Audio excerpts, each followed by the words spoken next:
Dans une petite ville de province, au cœur de la France, vivait une femme nommée Nathalie. Chaque matin, elle se réveillait avant le réveil, une habitude qu'elle avait prise au fil des ans, alors que son mari, Victor, partait pour son travail à cette heure précise. La cuisine était baignée d'une douce lumière, une petite lampe sous le placard éclairait le coin où le temps semblait suspendu. Les aiguilles de l'horloge tic-taquaient paisiblement, et la bouilloire murmurait doucement, remplissant la maison d'une atmosphère chaleureuse.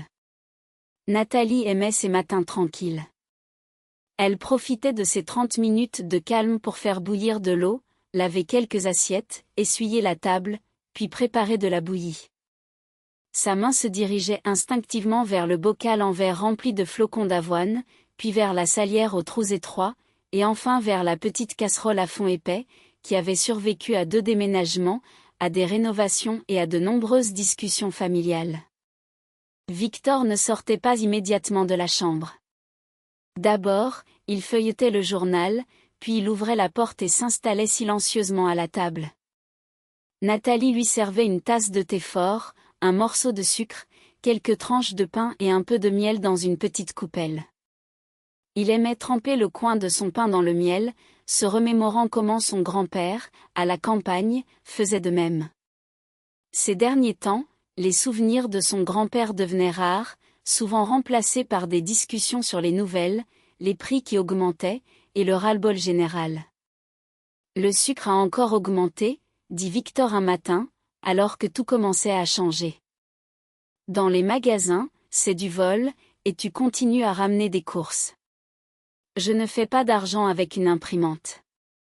J'ai acheté en promotion, répondit calmement Nathalie.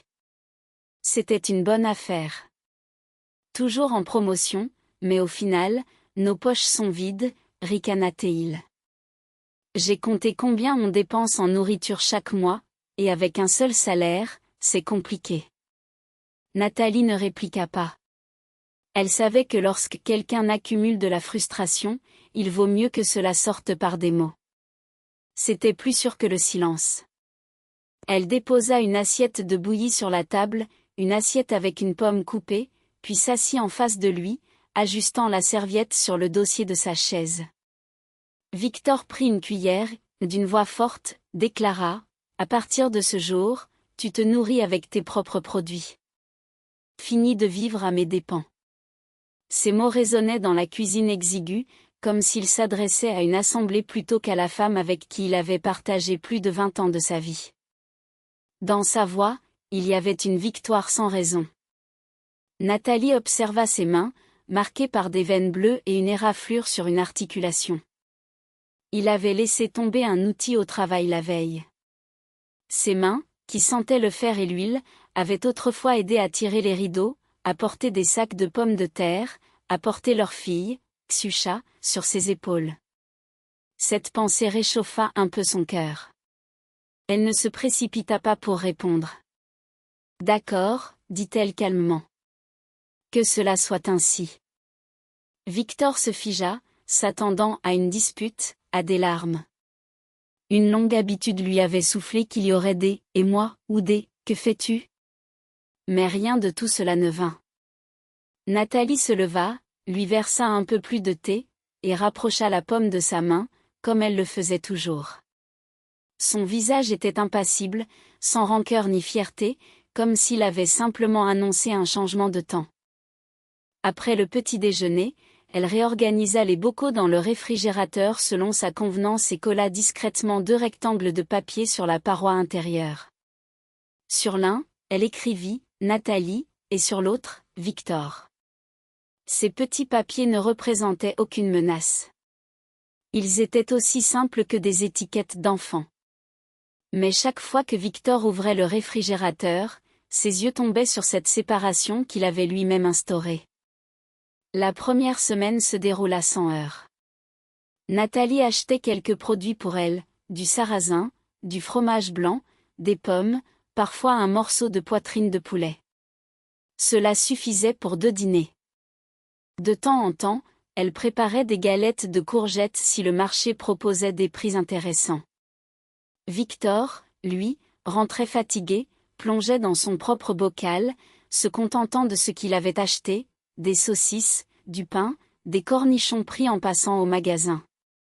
Victor se leva tôt ce matin-là, le regard fatigué, mais déterminé. Il avait pris l'habitude de préparer son petit déjeuner rapidement, sans fioriture. Bien qu'il ne soit jamais resté affamé, il remarquait que les repas se prenaient désormais séparément. Nathalie, de son côté, allumait la lampe de la cuisine et s'installait avec un livre chaque soir. La routine s'était installée, mais une tension palpable flottait dans l'air. Au cours de la 2e semaine, Victor commença à se confier à sa mère au téléphone, sa voix pleine de ressentiment. « Maman, tu ne vas pas le croire, elle ne cuisine que pour elle maintenant. Je travaille dur, et elle se contente de sa bouillie. » Nathalie, passant près de lui, esquissa un sourire. Les petits mensonges finissent toujours par mettre quelqu'un dans une position délicate lorsque la vérité éclate. Elle ne souhaitait pas le prendre en flagrant délit, mais il avait lui-même créé cette situation. Le rideau se levait lentement, comme une balle suspendue à un fil. Un lundi, Victor rentra chez lui, l'odeur de l'essence et de l'air frais l'entourant. Il se débarrassa de ses chaussures à l'entrée et annonça d'une voix forte, « Samedi, j'invite des gens pour mon anniversaire. Tu n'as pas oublié, n'est-ce pas? Tati Raya, tonton Léon, Grisha et tous nos amis. Une vingtaine de personnes au moins. » Nathalie hocha la tête, « Je m'en souviens. »« Tu as une liste ?» demanda-t-il, surpris.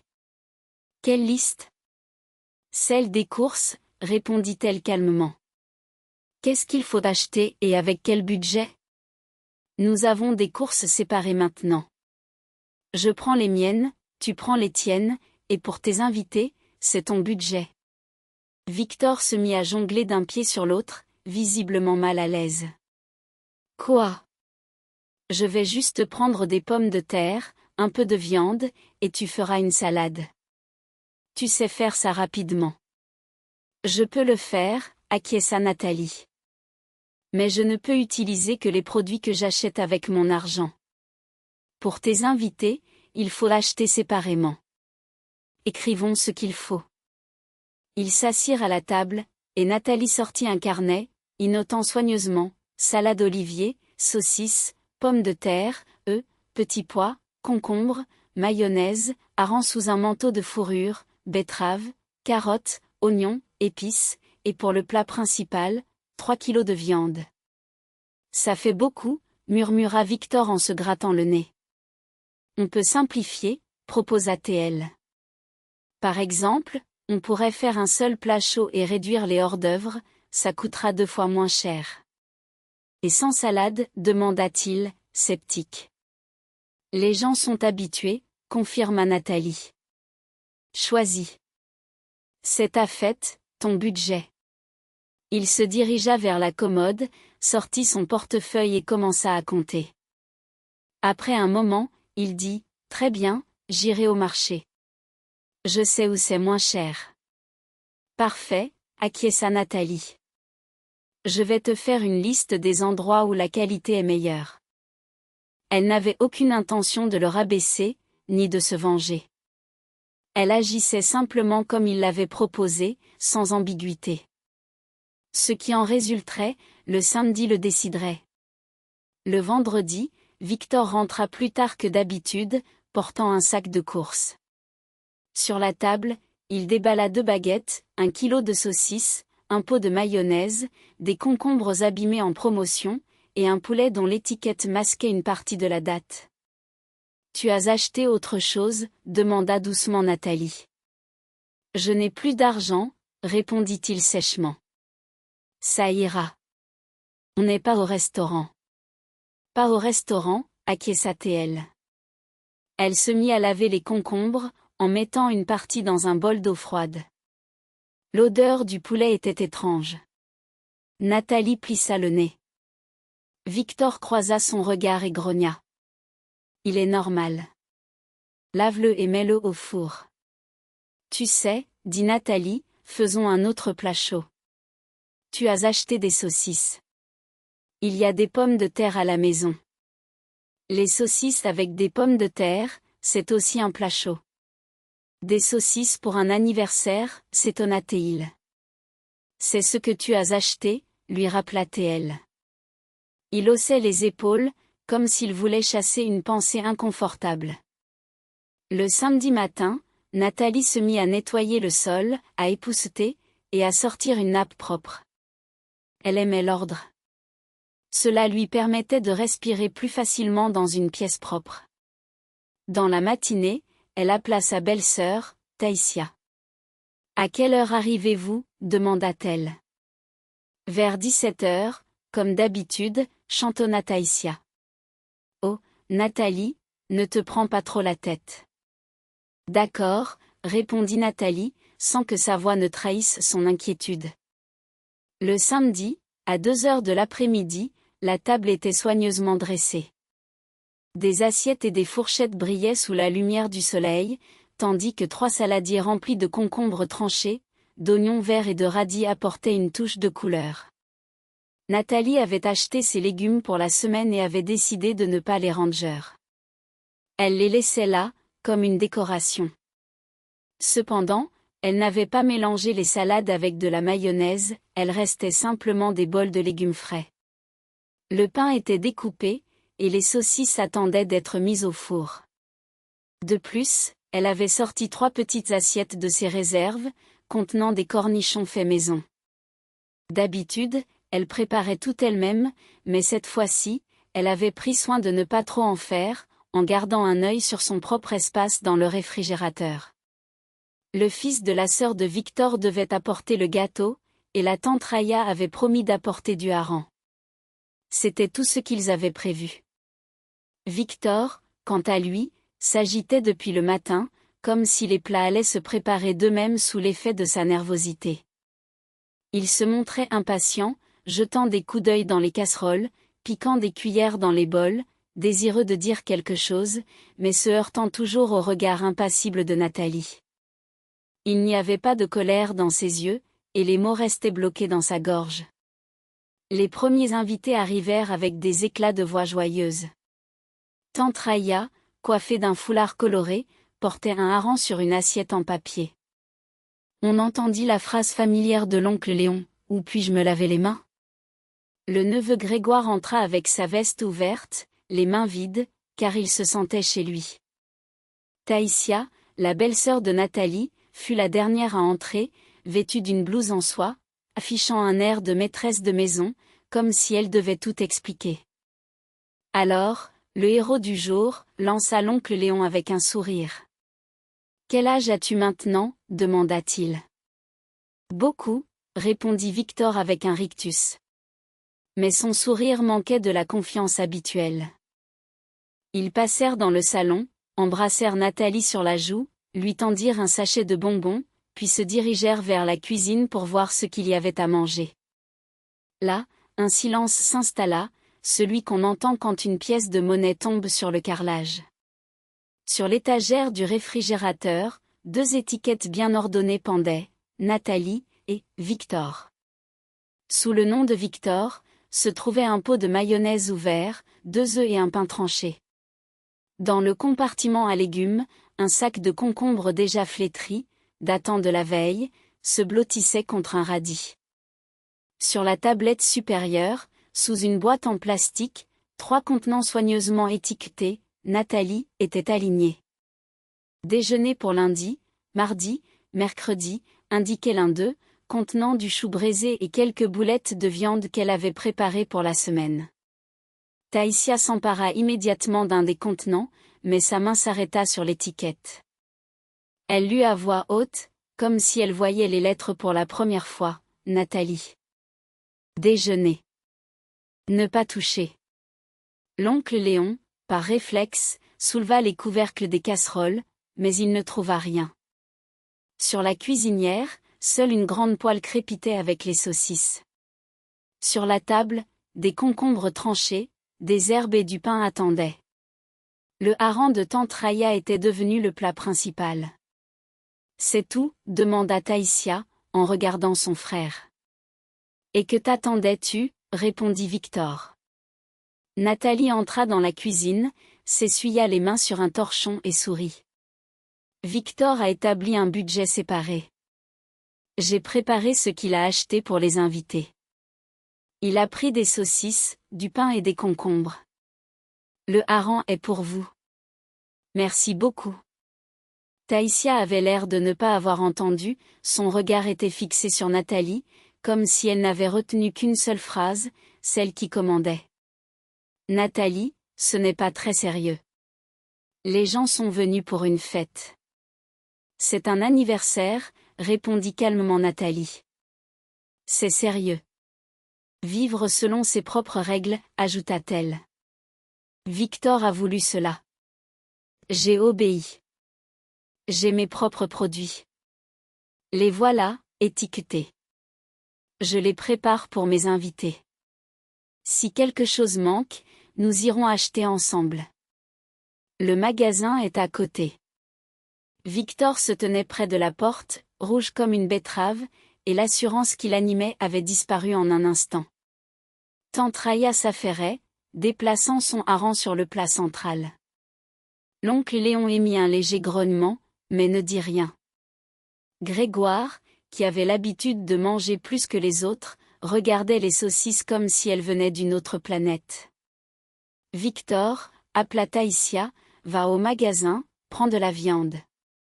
Pourquoi faire, demanda calmement Nathalie. As-tu de l'argent?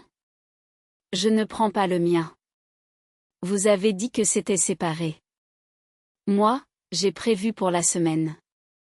Je n'avais pas prévu de recevoir des invités. Victor soupira, puis dit, j'y vais.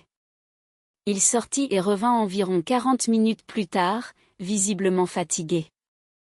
Nathalie se tenait dans la cuisine, observant les 2 morceaux de volaille que Victor avait rapportés. Ils étaient encore légèrement gelés, comme s'ils avaient passé la journée sur l'étalage du boucher. Elle secoua la tête, ne voulant pas prendre de risques. Écoutez, aujourd'hui, nous avons des saucisses, proposa-t-elle d'une voix calme. Il y a aussi du hareng, des concombres, du pain, du thé et un gâteau. Ce sera un repas simple.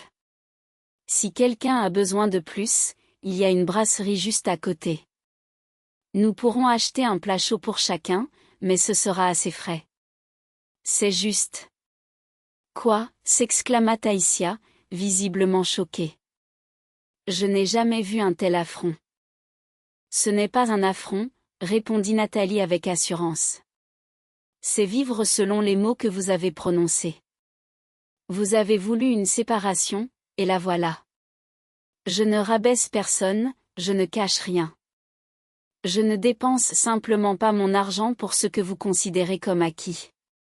Elle parlait sans colère, comme une mère qui explique calmement à son enfant. Un rire nerveux s'éleva dans la pièce, émanant de la plus jeune cousine, qui, avec son franc-parler, murmura à son mari, « Voilà notre Victor dans de beaux draps. » Après le thé, le gâteau fut servi. Les bougies furent allumées, et ils chantèrent un joyeux anniversaire, bien que de manière un peu réservée. Nathalie découpait le gâteau en parts égales, veillant à ce que personne ne se sente lésé.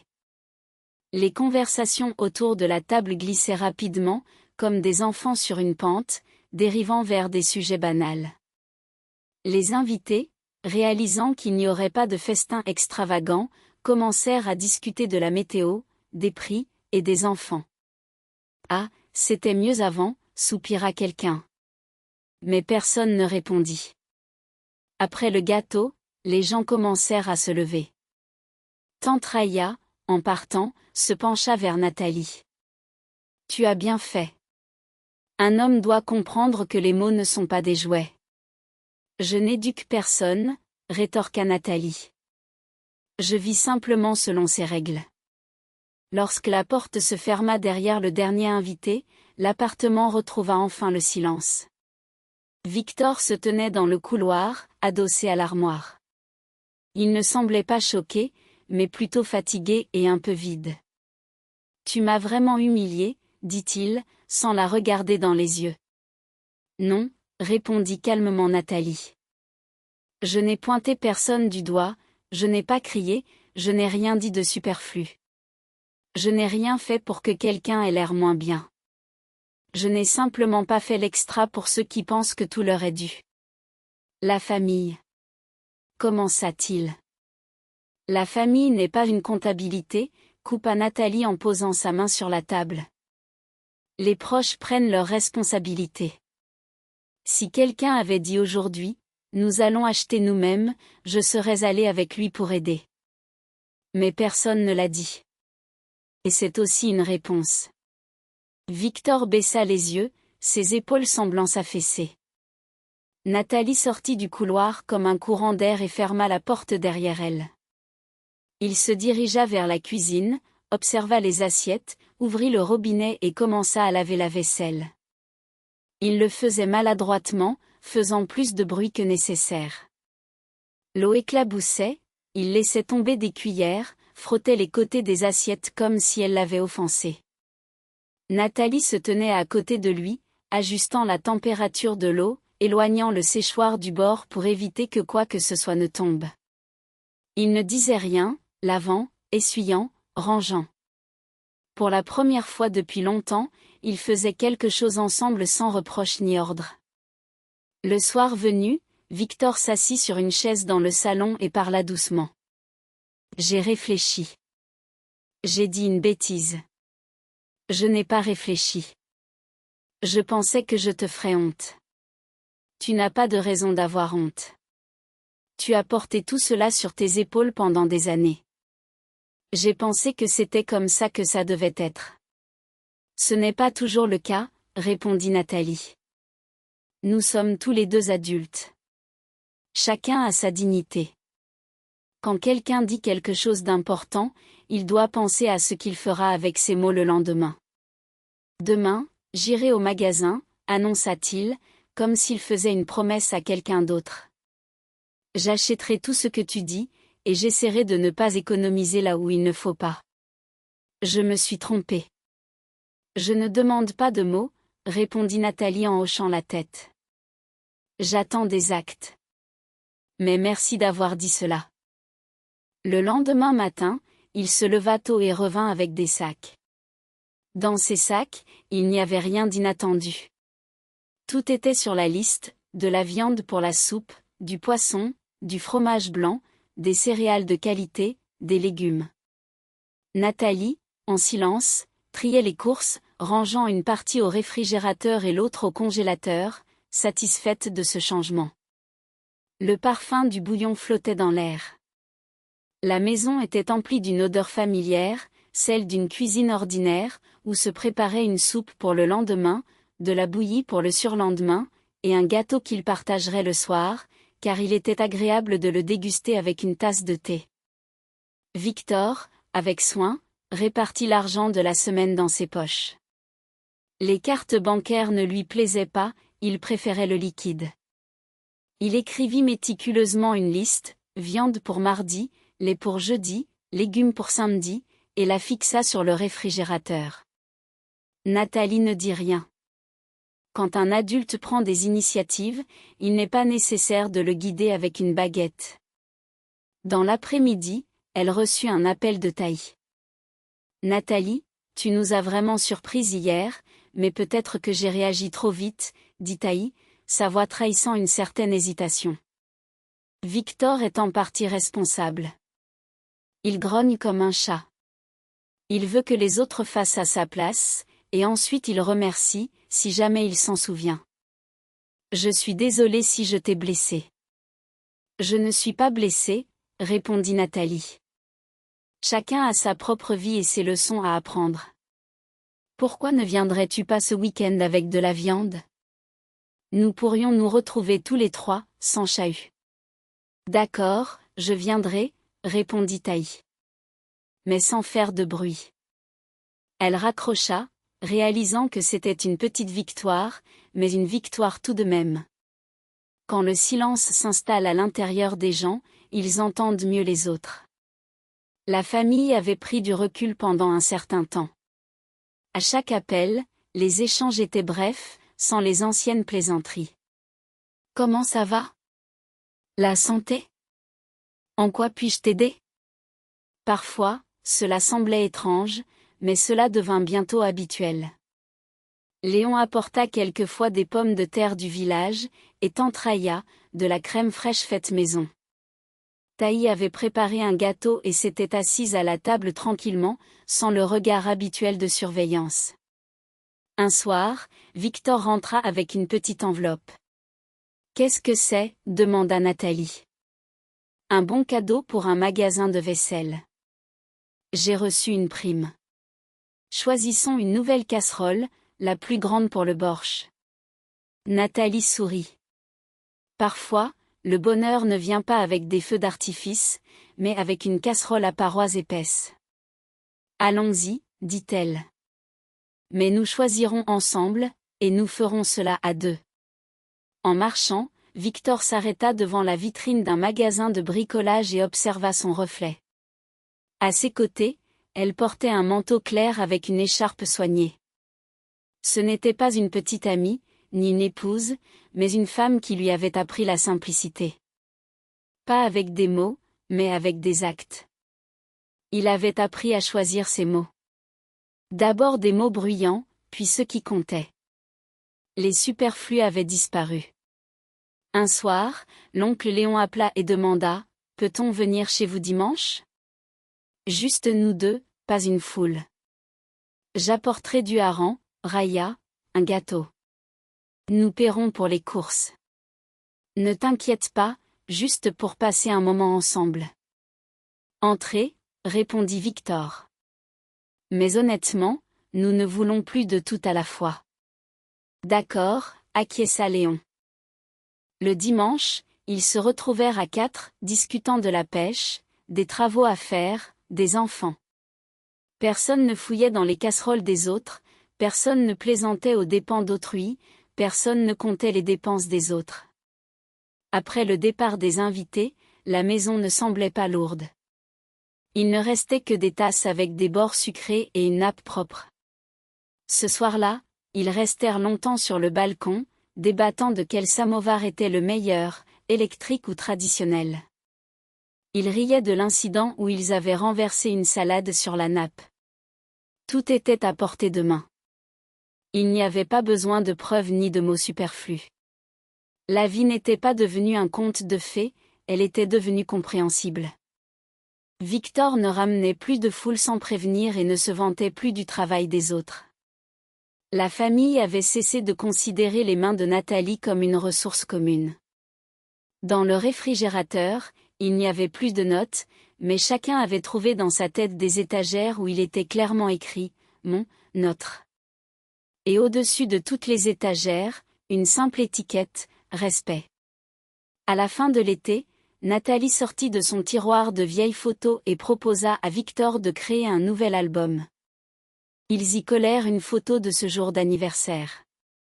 Ce n'était pas une table vide, ni des saucisses, mais un gâteau, des bougies et 2 assiettes garnies de verdure. Au dos, Nathalie écrivit « Le jour où nous avons recommencé à nous soucier l'un de l'autre. » Abonnez-vous à la chaîne de